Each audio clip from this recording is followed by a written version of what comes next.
failing these two subjects was devastatingly crushing. Dark space. And you know what happens when you go into dark space? You remember religion. I was to cut my hair and I just was like, you know what? I'm just gonna live. I entered idols and got a golden ticket.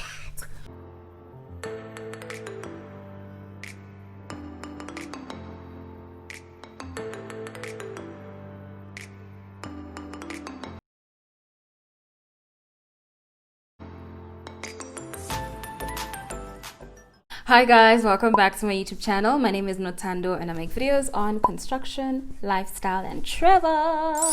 On today's video, we're going to talk about the time I failed my first year at Wits University. I'm making this video because I got such a touching inbox, or I'm old, hey?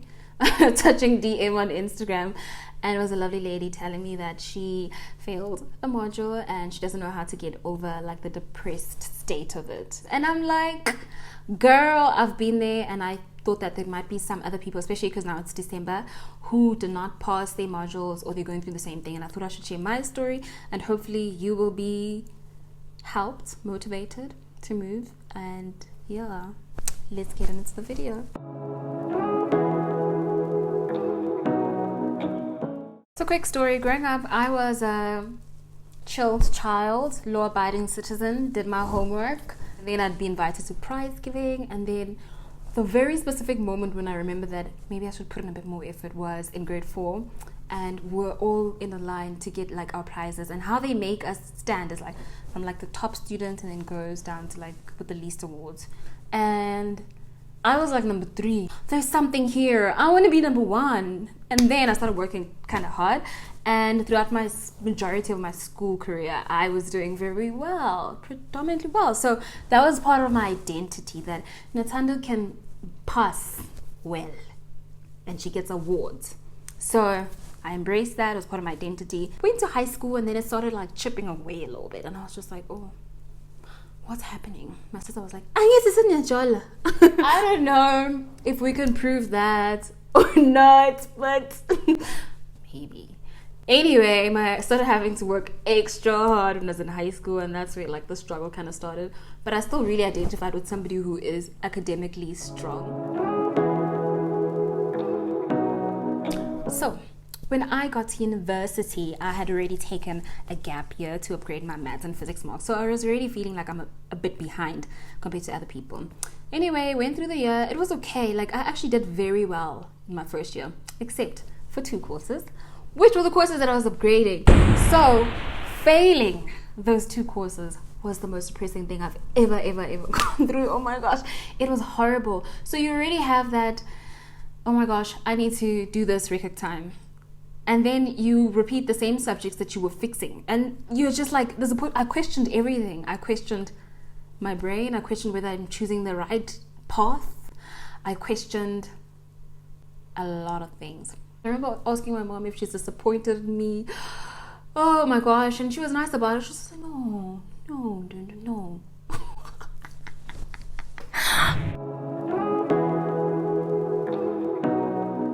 So what happened was that in June, I did so bad in my physics, and that counted so much. So in December, or November, I needed to make sure that I get like a ridiculous amount of marks, which was almost impossible, but I went in there with the hopes that I'll get like enough for a sub.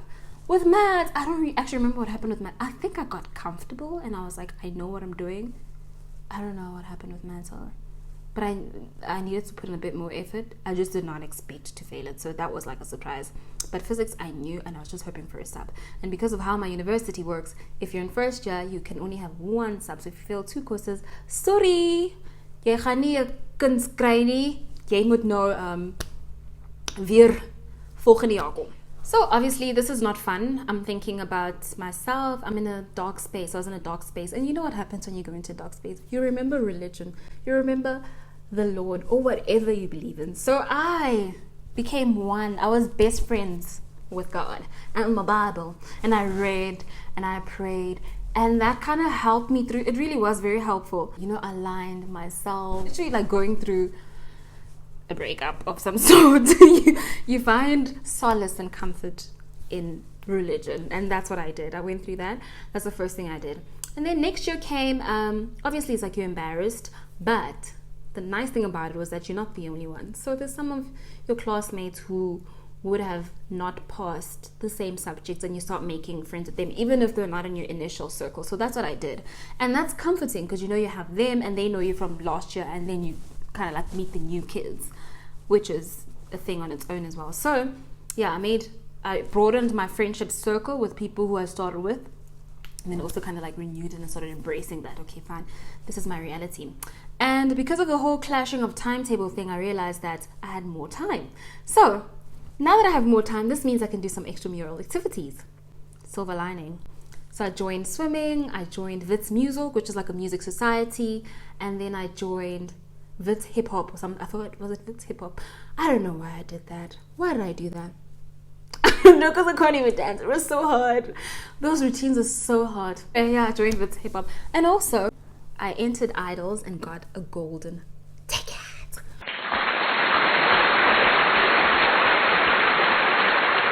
I'm kidding. That was actually like another thing. It was like Mnet Motion in Expo, something like that. An expo that was exposing the production industry, which I attended, and I had a blast. I actually literally felt like I was in the wrong career when I went there because my face was literally tingling. You know when you feel like, oh, this is where I should be, and that's where I met Jessica Ngozi. And what happened is that like they were showing you all the different parts of like making TV. So we had a scene where we were like in Isibaya that we had to do with Jessica, and then we moved on to what they do next and with the voiceovers in order to promote it, and then we moved over to the final product. So it was just like showing us the ins and outs of the industry. And I remember, because I'm like very like reserved and stuff, but when I was there I had so much confidence. It felt like I was in my element. Yeah, I remember we did the scene with Jessica, and then we moved to the next stage and like, who wants to do this voiceover? And then they were like that short girl over there, which was a bit offensive because I don't think I'm short. But anyway, I went there, did the voiceover next on Isibaya, coming up on Isibaya, and I was just so happy. I'm digressing. That was a very great experience. So no, I did not get a golden ticket for real. That was just an expo thing. Anyway, now looking back at it, I'm realizing that having all those extramural activities, keeping myself, that was actually the best year I've won. Oh no. Honors was the best year. It was one of the best years that I've had in university, and that I just lived so fully. Like I embraced all the opportunities that were on campus. Like I had a proper campus experience, and I wasn't too stressed about school because I didn't have that many subjects to do, first of all. And I learned so much, and because I was nurturing myself by staying positive so much, that I started attracting positivity around me. That was the same year that I applied for a bursary at one of the companies I really wanted to work at. And when I was there, I explained that, Kaloku guys, this and this didn't go well. And then they're like, so how do you know it's going to go well this time? Blah, blah, blah. So I'm like, no. For the fact that I didn't quit the course, because usually they give you a bursary in second year because first year people don't know what they want, and maybe you start a course and you hate it and you switch. So I used me not getting my maths and physics right the first time as proof that I really want to do this course, and I'm willing to literally stick it through again the second time around. And because I've done it before, I'll probably do even better, which I did. Like getting the bursary, I was just like, wait, what? Me? I failed, but I got the bursary. And that worked for me. So sometimes the hurdles that you're faced with, you can use as stepping stones, and it's just all about your perspective. So if right now, if you're going through it, you might not even see this. You might be so down in the dumps, feeling like, oh, there's no future for you, and it's just a horrible thing that's happening. But trust me, at the end of it all, it becomes part of your story, and you can use it to inspire other people, encourage them to go through it, or you can use it to, I don't know, use it however you want. It is your story. I'm just here to let you know that it's not the end of the world, and make the most of, try find the silver lining in whatever happens next year. And yeah, cut your hair. I actually also cut my hair, and I just was like, you know what, I'm just gonna live boldly. It was like a rebirth or reinvention of myself, and I just took it and ran with it. Because I was now exposed to another group of people, I got to meet some lovely people who I'm still in contact with right now. Had I just finished Record Time, I wouldn't have interacted with them the way I did. So there's always like the positive side to things, but when you're going through it, Don't even be angry at yourself for feeling down. How I also used to cope is that I would allow myself to feel depressed, sad, disappointed, all those nasty feelings for like a time frame in a day. So I'm like, okay, fine, Natanda, here's your 10 minutes. Indulge yourself, girl. Throw yourself a pity party. Feel sorry, feel bad, feel stupid. All the things that you need to feel them. But you can't stay in here for too long, because if you stay in that hole for too long, sometimes it might be hard to get out. Get up. Do something that will make you feel good. Watch something funny. Speak positively to yourself. Journal. Write all of those things down. Cry. And then, yeah, that's literally how I got through it. And I'm grateful for that specific year. I had a good year. That was a great. I was beaming. You know, people are just like, oh wow. And it's like, I remember people would be like, oh wow, Natanda, like it's like you went through like a transformation of some sort. And yeah, don't worry, you'll be fine. It's not the end of the world. Just keep going, don't give up, and also be honest with yourself. Sometimes maybe it's really not the course for you, but if you really feel like this is where you're supposed to be and this is the course that you want to do, keep going, keep pushing. You know yourself. And yeah,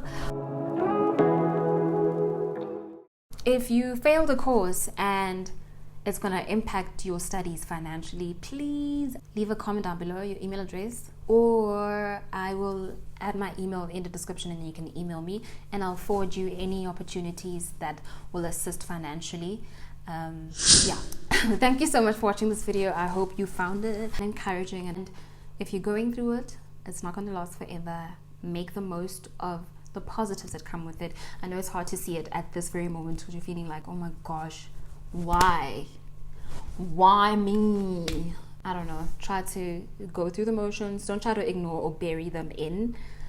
It's not nice. I know it is the pits, but Bombalela, Unisela.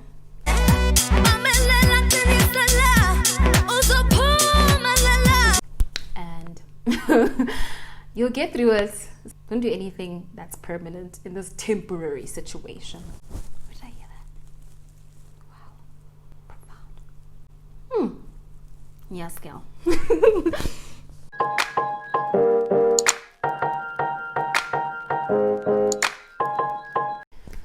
Oh my gosh. Couldn't cancel the intro.